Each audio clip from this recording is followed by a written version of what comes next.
मेरे जैसा इंसान नहीं कर सकता।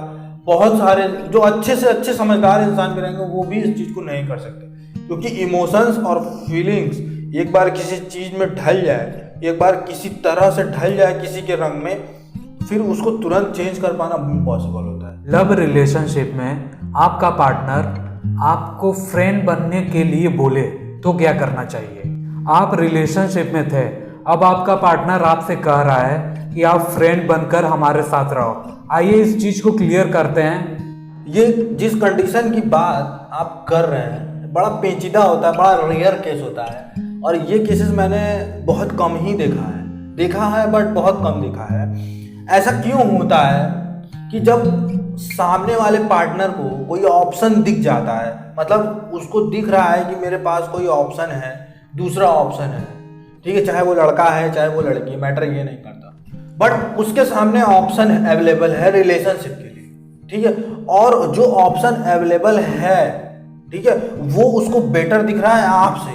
मैं ये नहीं कह रहा हूँ कि सच में वो आपसे बेटर है, उसके नज़रिए से, उसके विजुअलाइजेशन से हो सकता है वो बेटर है। फिर या ये भी हो सकता है कि वो आपसे ब्रेकअप करना चाह रहा हो या चाह रही हो, ठीक है, और वो डायरेक्टली न कर पाए, तो वो ऐसा कंडीशन क्रिएट कर रहा है फ्रेंड बनाने का, क्योंकि नो डाउट कि रिलेशनशिप में रहने के बाद कोई भी जल्दी फ्रेंड बनना नहीं चाहेगा। तो अब ऐसी सिचुएशन बनाने पे हो सकता है आप खुद हट जाओ, तो और वो दोषी भी नहीं बन पाएगा सामने वाला कि मैं तो फ्रेंड बन के तो रह ही रहा था तुम्हारे साथ, तुम ही खुद हट गए। तो ये भी या एक कंडीशन ये बन सकता है कि वो ऐसा काम करे जो आपको पसंद ना हो। ये काम ही वही है भाई, फ्रेंड बन के रहने को बोल रहा है सामने वाला पार्टनर, तो अब तुम क्या करो? लोग बहुत कंफ्यूज हो जाते हैं। तो यहाँ पे देखिए, जिस इंसान के साथ आप इमोशनली जुड़े थे, फिजिकली जुड़े थे, आपकी फीलिंग जुड़ी थी, आपका अटैचमेंट था, तो अब वो क्या कर रहा है कि आपको हर एक चीज से बेदखल करके कहीं ऐसे जगह पे लाके खड़ा कर दे रहा है जहां आप उससे जुड़े तो रहोगे लेकिन एक बाउंडेशन क्रिएट रहेगा। फ्रेंड का मतलब कि एक डिस्टेंस मेंटेन रहती है फ्रेंड्स में, खास करके लड़के और लड़कियों के बीच की दोस्ती में, Right. ठीक है।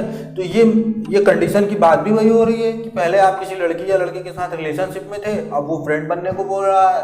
तो अब ये आप कितनी डीपली उससे जुड़े हो, और अब आपको क्या कर रहा है, वो सीधा सीधा उठा के वहां से आपके सामने बाउंडेशन क्रिएट कर रहा है, एक लकीर खींच दे रहा है। एक तरह से ये कह सकते हैं जो आपके राइट्स थे वो ले रहे हैं। तुम सोच रहे होगे ये कैसा पैतरा है, ठीक है, अब मैं क्या करूं? बहुत सारे लोग फ्रेंड बन भी जाते हैं। चलो भाई एक बार इस पे भी बात कर लेते हैं। अगर सपोज करो तुम फ्रेंड बन भी गए, ठीक, आप एक बार फ्रेंड बन भी गए, तो मैं पूछ रहा हूं कि वो सामने वाला पर्सन, वो लड़का या लड़की जब आपके सामने आएगा, तो जब आप रिलेशनशिप में थे, वो इमोशंस, वो फीलिंग्स, वो सारा कुछ क्या ट्रिगर नहीं हो जाएगा आपके सामने? भाई खत्म तो किसी के कहने से खत्म थोड़ी ना हो जाएगा, ये फीलिंग्स है भाई, और ज्यादा हो जाएगा वो, और आप हर्ट हो जाओगे। और जब वो आपके सामने होगा तो आपको बहुत हर्ट भी होगा और मेंटली आप परेशान भी हो जाओगे। अब सोचो तुम ये बात कि तुम फ्रेंड भी बन गए हो और कभी उसको कॉल करते हो तो उसका नंबर बिजी जाता है, जब भी कॉल करते हो तो उसका नंबर बिजी जाता है। कभी तुम उससे बात करते थे, अब वो तुमको प्राइवेसी नहीं देता। कॉल करोगे, फोन का लफड़ा होगा, ये चीज तुमको कितना अटैक करेगी तुम्हारे मेंटल लेवल पे, कितना ज्यादा अटैक करेगी। तुम इस चीज से परेशान होगे कि नहीं होगे कि तुम खुद को 100% हर्ट दे रहे हो। देखो सीधा सा मतलब है कि जो रात में आप बात किया करते थे, अगर आपने कॉल किया एज ए फ्रेंड, ठीक है, और उसका फोन बिजी आ गया, तो आपको लगेगा कि ये बात किससे कर रही है। अगर वो बात किसी और से कर रही है तो चाहे जो भी हो सकता है कि वो अपने रिलेटिव से ही बात कर रही हो, लेकिन आपको लगेगा कि यार वो कहीं और किसी को और तो लाइक नहीं कर रही है, किसी और से तो बात नहीं कर रही है। ये चीज जो पेन देगा भाई ना, वो आपको पूरी तरह से डिस्ट्रॉय कर देगा। ये जरूरी नहीं है कि रिलेटिव से बात कर रही हो सकता है सच में उसको कहीं से कोई डीलिंग मिल रही हो। हाँ, हो सकता है। और ये चीज अगर सही है तो सोचो आपके ऊपर क्या बीतेगी। इसीलिए अगर फ्रेंड बनने को कोई बोल रहा है तो रिलेशन से आप कट जाओ, यही सही है। कटना तो आपको पड़ेगा, ठीक है, क्योंकि अगर आपने फ्रेंडशिप वाला उसका ऑप्शन एक्सेप्ट कर लिया तो नो डाउट कि आप उसके हाथ की कठपुतली बन गए हो, ठीक है। वो इस चीज़ को रियलाइज कर चुका है या कर चुकी है कि इसको मैं जैसे चाहे वैसे नचा सकता हूँ या नचा सकता हूँ। और तुम नाचोगे भी, ठीक है। तो आप किसी के हाथ की कठपुतली नहीं हो, आपका अपना मैनहुड होना चाहिए, आपका अपना सेल्फहुड होना चाहिए। तुम्हारे लाइफ की सबसे बड़ी प्रॉब्लम पता है क्या है? तुमने उसकी फ्रेंडशिप क्यों एक्सेप्ट कर ली? क्योंकि तुम उससे अलग नहीं होना चाहते, तुम अपने ही मेंटल कंडीशन में फंसे हुए, तुम्हें रियलिटी दिख नहीं, तुमने अपने लाइफ का गोल ही क्लियर करके नहीं रखा रिलेशनशिप लेवल का। एक जेन्युइन बंदा जिसके लाइफ का गोल क्लियर होगा वो क्या कहेगा फ्रेंडशिप का ऑप्शन मिलने पे कि मैं तुम्हारे साथ रिलेशनशिप में रह चुका हूँ, मेरा इमोशंस, मेरी फीलिंग्स, मेरा अटैचमेंट सब कुछ तुमसे जुड़ा हुआ, मेरी भावनाएं तुमसे जुड़ी हुई हैं, अब तुम मेरे अपने सामने एक लकीर खींच रहे हो, वो मुझे एक्सेप्ट नहीं है। मैं रहूंगा तो रिलेशनशिप में ही रहूंगा, वरना मैं तुम्हारे साथ नहीं रहूंगा। तुम जा सकते हो मेरी जिंदगी से, और थैंक यू वेरी मच, कम से कम तुमने मुझे बता तो दिया। और कभी भी उसके फ्रेंडशिप वाले ऑप्शन को एक्सेप्ट कदापि नहीं करेगा, एकदम नहीं करेगा, बिल्कुल नहीं करेगा एक जेन्युइन इंसान। अगर तुम कर रहे हो तो तुम अपना सेल्फहुड खो चुके हो। इसमें भी दो कंडीशन बनते हैं। फर्स्ट, टाइम मैंने, हो सकता है कि आपका पार्टनर आपको टाइम नहीं दे पा रहा हो सकता है कि वो स्टडी कर रहा हो या फिर कोई भी ऐसा काम कर रहा हो जिसमें उसको टाइम इश्यूज आ रहे हो, तो उस पर बात करते हैं। टाइम इशू आ रहा है तो मतलब आप उसको फोर्स कर रहे हो कि नहीं, तुम मेरे साथ रिलेशनशिप में हो तो मुझे टाइम दो, ठीक है। हो सकता है वो पहले टाइम देता हो, अब न दे पा रहा हो, ठीक। अगर शुरू से ही वो टाइम नहीं देता है तो आप उसके साथ रहे कैसे? सबसे पहला सवाल ये, क्योंकि रिलेशन तो वर्क कर ही नहीं रहा, अगला टाइम दे ही नहीं रहा है। लेकिन अब शुरू में देता था, अभी नहीं दे पा रहा है।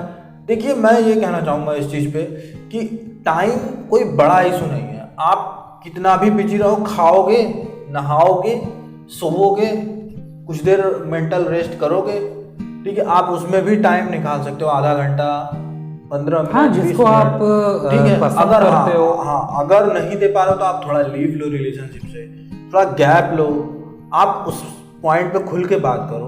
फिर बहुत सारा तरीका है कि आप लाइफ में कितने भी बिजी क्यों ना हो, टाइम आप निकाल सकते हो, ऐसा नहीं है। और सामने वाले को भी आप समझा सकते हो कि देखो यार, मैं इतना टाइम दे सकता हूँ क्योंकि मुझे काम करना बहुत ज़रूरी है। वो आप अपनी ज़िंदगी का चिट्ठा खोल के उसके सामने रख दोगे कि देखो मेरी ये प्रॉब्लम है। कंडीशन नंबर 2 की बात करते हैं। हो सकता है कि आप अगले वाले पर्सन को इतना ज़्यादा बाउंडेशन में रखते हो कि उसको अपनी खुद की फ्रीडम ना मिल पाती हो। देखो, बाउंडेशन का मतलब क्या है?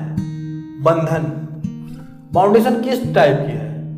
पहली चीज आप ये जान जाओ, आपके रिलेशनशिप पे कंप्रोमाइज के लेवल को आप मेंटेन करके रखे हो तो कभी भी कोई बाउंडेशन नहीं होता। और कहीं फ्रेंड बनने का ऑप्शन आ रहा है तो वहां कुछ लोचा है। ये लोचा वाला ही केस है। ये मैं क्यों कहा शुरू में, ये एक पेचीदा रेयर केस है। 98-99% केसेस में ऐसे लोग बहुत चालाक होते हैं, खुद को बहुत चालाक समझते हैं और चालाकी से आपसे पीछे हटना चाहते हैं। इस वजह से ऐसे केसेस बनते हैं।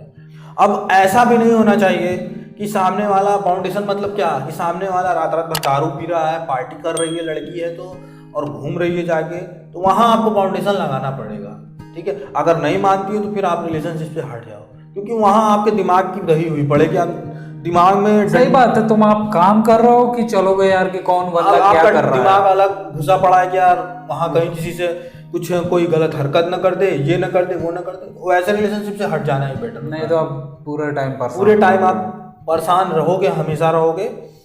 ये सब चीज़ें जो हमने बताई हैं, ये सब चीज़ों पे आप ध्यान दीजिए, क्योंकि आज का जो सेशन है ये बहुत ही ज़्यादा पेचीदा है और ऐसा केस बहुत कम मिलता है देखने को। वैसे ऐसा करने वाले लोग बड़े चालाक होते हैं, ठीक है। आपके लाइफ में जो भी प्रॉब्लम है, आप हमारे इंस्टाग्राम पेज डिस्कशन एक क्रांति पर जाकर मैसेज करिए, हम वीडियो जरूर बनाएंगे।